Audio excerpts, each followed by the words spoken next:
Сәлеметсіздер ме?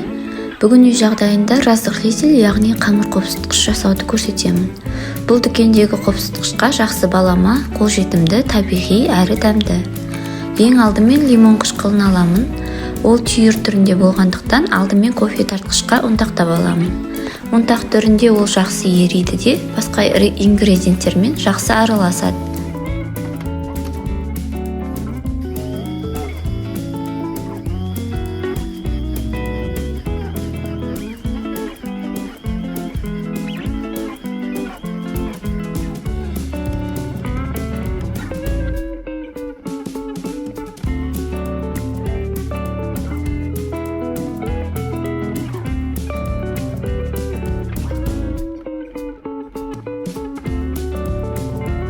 Алдымен 1 шай қасық лимон қышқылы, сосын 3 шай қасық жүгері крахмалы.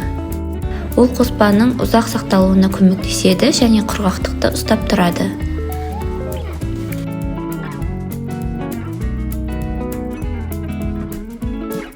Соңында 2 шай қасық ас содасын қосамыз, барлығын жақсылап араластырамыз.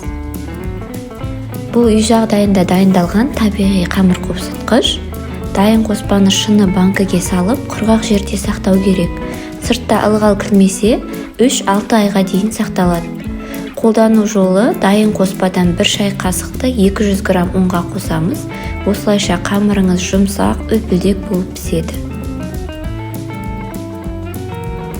Қажет кезде дайын қопсытқышты кекске, бәлішке, құймаққа қосуға болады. Дүкеннен алғандай керемет нәтиже береді.